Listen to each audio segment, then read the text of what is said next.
तो नमस्कार, मेरा नाम है नरेंद्र और आप देख रहे हैं बोले तो टेक। और आज की इस वीडियो का टॉपिक रहने वाला है दोस्तों Hero MotoCorp spare parts dealership या बिजनेस के बारे में। दोस्तों मैं वीडियो बना चुका हूँ ऑलरेडी सर्विस डीलरशिप के बारे में, और एक नेक्स्ट वीडियो है स्पेयर पार्ट्स बिजनेस के बारे में। मैंने एक वीडियो और बनाई थी स्पेयर पार्ट्स बिजनेस, अगर वो किसी कंपनी के स्पेसिफिक नहीं थी, वो जनरली थी। उसका लिंक मैं छोड़ दूंगा, एक आई कार्ड में छोड़ दूंगा नीचे, नहीं तो डिस्क्रिप्शन में मिल जाएगा आपको, वो भी ज़रूर देखिए। वो बहुत आपके लिए रहने वाली है। अगर आप किसी की कंपनी की स्पेसिफिक डीलरशिप नहीं लेना चाहते, खुद का शुरू करना चाहते हैं, तो वो वीडियो आपके लिए बहुत इंपॉर्टेंट है दोस्तों, जाके ऑब्जर्व जरूर कीजिएगा इस वीडियो में। अब आते हैं टॉपिक पे, Hero MotoCorp spare parts business के बारे में। दोस्तों सबसे ज़्यादा अगर कोई प्रॉफिट कमाता है, अगर कोई डीलरशिप कमाती है अपनी बाइक बेच के, अपनी या फिर अपनी कार बेच के, या फिर कोई अपना प्रोडक्ट बेच के, तो उसकी सर्विस और उसकी मेंटेनेंस में ही कमाती है। अगर आप बाइक लेने जा रहे हैं नहीं, तो उससे पूछ लेना या देख लेना कि नई बाइक लेने वाले कितने लोग आपको मिल जाएंगे शोरूम में, और उतने ही लोग आप देख लेना, क्योंकि जो जितने भी शोरूम होते हैं उनके खुद के सर्विस सेंटर होते हैं, और खुद के उनके स्पेयर पार्ट्स का भी उनका पार्ट रहता है, वहाँ पे अलग से सेक्शन रहता है। तो अब देखना जितने लोग बाइक लेने आए होंगे, नई बाइक लेने आए होंगे, उससे डबल ट्रिपल कर लेना, कितने भी कर लेना, बाइकें वहाँ पे सर्विस हो रही होंगी। तो इनका ज़्यादा रेवेन्यू जो होता है शोरूम का, जितने बाइक एजेंसी होती है, इनका स्पेयर पार्ट से आता है। स्पेयर पार्ट प्लस सर्विस जो इनको प्रॉफिट देती है ना, वो उससे रेवेन्यू से इनकम भी करते हैं, सैलरी भी देते हैं, उससे शोरूम का जो किराया है वो सब निकल जाता है, वो प्रॉफिट में रहते हैं। और ये जो उनका सेलिंग का रहता है 10% का मार्जिन रहता है, ये तो इनका बटर हो गया, ऑन मतलब on bread, butter on bread हो गया, जैसा वैसा सीन है। लेकिन वही बात है, अगर आप स्पेयर पार्ट का ही लेना चाहते हैं, स्पेसिफिक स्पेयर पार्ट का लेना चाहते हैं, तो उसका आप कैसे ले सकते हैं। तो अगर मैं बात करूँ इन्वेस्टमेंट की, तो इन्वेस्टमेंट इसमें यार वही लगने वाला है, 30-40 लाख का इन्वेस्टमेंट इसमें लगने वाला है। मानता हूँ थोड़ा ज़्यादा इन्वेस्टमेंट है, लेकिन प्रॉफिट भी उतना ही है, और बहुत जल्द से जल्द आप इस इन्वेस्टमेंट को कवर अप कर लेंगे। इन्वेस्टमेंट हो गया, एरिया इसमें आपको कम रखना पड़ेगा, जितना सर्विस में चाहिए उससे कम ही चाहिए, क्योंकि इसमें तो आपको पार्ट्स ही सर्विस करनी है, मतलब डिलीवर प्रोडक्ट सेल करना है आपको प्रोडक्ट, है ना।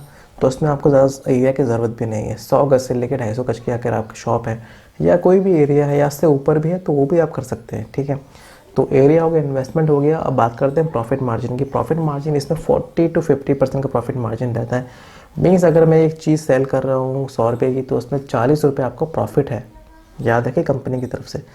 और आप पेज भी जेन्युइन पार्ट रहे हैं कंपनी की तरफ से, और बहुत सारे लोग ये प्रेफर करते हैं जेन्युइन पार्ट लेना कंपनी का, क्योंकि वो चाहते हैं कि ऑब्वियस ही बात है कि अगर मैं चाहूँगा कि मैं सर्विस ले रहा हूँ, सर्विस करा रहा हूँ, तो मेरी अपनी बाइक पे एक अच्छा पार्ट लगाऊँ, जो कंपनी का जेन्युइन पार्ट लगाऊँ, है ना। और अब अगर आप किसी दुकान पे जाते भी हैं बाइक सर्विस कराने के लिए, लोकल शॉप में भी गए, तो वो आपसे यही पूछते हैं कि कंपनी का पार्ट लगाऊँ या लोकल लगाऊँ। लोकल सुनते ही आप सोचते हैं यार नहीं यार, बाइक में कहीं ख़राबी या कुछ ऐसा फॉल्ट ना हो जाए, कि मैं ज़्यादा फ़र्क तो है नहीं इसमें। देखिए इन दोनों में ज़्यादा फ़र्क नहीं होता, थोड़ा सा क्वालिटी का डिफरेंस होता है, और प्राइसेस का काफ़ी ज़्यादा डिफरेंस होता है। तो वो कंपनी का लगा के आपसे प्रॉफिट ले लेता है, वो कमा लेता है, वो उसका अलग सिस्टम है, ठीक है। तो यहाँ पे आपको 40% का मार्जिन तो मिनिमम रहने वाला है, तो यही इसका प्रॉफिट है, और आप निकाल लें काफ़ी ज़्यादा इसमें आसानी से। तो 40% का प्रॉफिट मार्जिन इसके अंदर रहता है। अब हम बात करते हैं कि आप स्पेयर पार्ट्स की, सपोज मैंने स्पेयर पार्ट्स की शॉप खोल लिया आप लोगों ने। अब बात करते हैं एज एन आइडिया, अगर आप स्पेयर पार्ट्स के अलावा भी कुछ करना चाहते हैं, ठीक है। फॉर सपोज मैंने स्पेयर पार्ट्स की शॉप खोल ली और मेरे आगे कुछ स्पेस है, तो मैं क्या करूँगा, साथ में एक सर्विस भी खोल सकता हूँ। नहीं, मैं ज़रूरी नहीं कंपनी की मैं हीरो होंडा की सर्विस करूँ, मैं अपनी पर्सनल भी कर सकता हूँ ना। तो आप कर सकते हैं चीज़ को। इसमें आपका क्या बंदा जो आएगा आपके पास स्पेयर पार्ट्स के लिए, जो सर्विस कराने आएगा, तो आपका प्रॉफिट ही पड़ेगा इस चीज़ के ऊपर। तो अप्लाई कैसे करना है, अप्लाई करने के लिए चलेंगे सीधे स्क्रीन पे, ज़्यादा देर ना करते हुए। तो दोस्तों आपके सामने ऑफिशियली पेज खुला हुआ है हीरो मोटोकॉर्प का, जहाँ पे आप channel partner application form fill up कर सकते हैं। देखिए 3 स्टेप दिए हुए हैं यहाँ पे एप्लीकेशन फॉर्म भरने के लिए, डीलरशिप के लिए कैसे कैसे है। सबसे पहले ये कहता है fill and submit the online application form, ठीक है। सबसे पहले आपको एप्लीकेशन फॉर्म फिल करना है ऑनलाइन, उसके बाद एक पीडीएफ जनरेट होगा एप्लीकेशन का। उसके बाद आपको जो डॉक्यूमेंट्स है जो मांगेंगे आपसे, जो जो वहाँ पे ज़रूरत है, उसको आपको स्कैन करके अपलोड करना पड़ेगा फॉर वेरिफिकेशन के लिए, कि जो आप डाल रहे हैं वो चीज़ ठीक है कि नहीं है। उसके बाद आपको जो चीज़ है उसका पीडीएफ निकालना पड़ेगा सब चीज़ों का। उसके बाद सबको सेल्फ अटेस्ट कॉपी करके भेजना पड़ेगा इनके ऑफिस पे। सेल्फ अटेस्ट मतलब साइन करके आपको भेजना पड़ेगा अपने उस चीज़ के लिए। और अगर आप लोग कहीं भी प्रॉब्लम आती है सिचुएशन को लेके, तो यहाँ पे नंबर दिया हुआ है, टोल फ्री नंबर 1800-266-0018 है, यह आप लोग कॉल करके पूछ सकते हैं। एक बार कॉल कर लीजिए टोल फ्री नंबर पे, क्योंकि अगर ये लोग ऑप्शन दे रहे हैं आप लोगों को ऑफलाइन भरने का, तो आप ऑफलाइन भी भर सकते हैं। क्योंकि मेरा मानना ये है कि अगर जितना काम आमने सामने हो जाए इनके साथ बैठ के या फिर इनके ऑफिस जाके, तो वो बेटर रहेगा आपके लिए कि ऑनलाइन एप्लीकेशन फॉर्म भरने से पहले ज़्यादा क्लैरिटी आपके पास रह जाएगी। तो चलिए, करना कुछ नहीं, आपको सीधे स्टार्ट एप्लीकेशन में जाना है। इसके बाद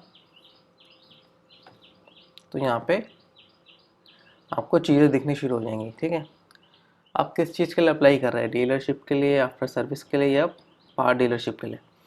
तो हम लोग यहाँ पे अब कर रहे हैं पावर डीलरशिप के लिए अप्लाई। तो हम पीडी लिखेंगे, स्टेट जो आपका स्टेट है, सिटी जो आपकी है, और आज की जो डेट है, आपका नाम, डेट ऑफ बर्थ, कंपनी का नाम, कंपनी किस टाइप की है,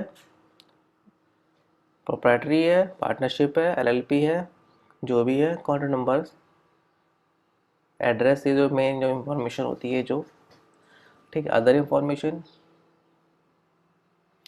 वो मतलब जैसे ये है, are you resident of the city platform, जिस सिटी के लिए अप्लाई करें वहाँ आप रहते भी हैं, आपने पहले भी कब अप्लाई किया है, और आपके पास पहले कोई दूसरी कोई डीलरशिप है टू व्हीलर की या नहीं है। प्रोफाइल पिक्चर, अपनी पिक्चर ऐड कीजिए इसमें, और यहाँ पर terms and agree and terms and condition का सेव एंड कंटिन्यू हो जाए। तो उसके बाद आपका जो प्रोसेस है आगे बढ़ जाएगी। उसके बाद यहाँ पे एप्लीकेशन नंबर लिख के, ये लिख के, पैन कार्ड नंबर जो आपका है वो लिख के, कैप्चा लिख के आप कंटिन्यू कर सकते हैं। तो आप भर सकते हैं online application form of hero MotoCorp अगर आपको पावर डीलरशिप चाहिए इस कंपनी की। तो आपने देखा कि कैसे अप्लाई कर सकते हैं आप लोग हीरो मोटोकॉर्प के स्पेयर पार्ट्स बिजनेस के बारे में। तो कैसा लगा वीडियो कमेंट सेक्शन में ज़रूर लिखिए। कोई क्वेश्चन क्या रही है तो वो भी लिखिए, मैं उनका आंसर ज़रूर दूंगा। मेरा नाम है नरेंद्र, मिलूंगा आपसे अगले वीडियो में जिसमें बात करूँगा किसी और बिजनेस फ्रेंचाइजी के बारे में। देखते रहे बोलते रहे। धन्यवाद।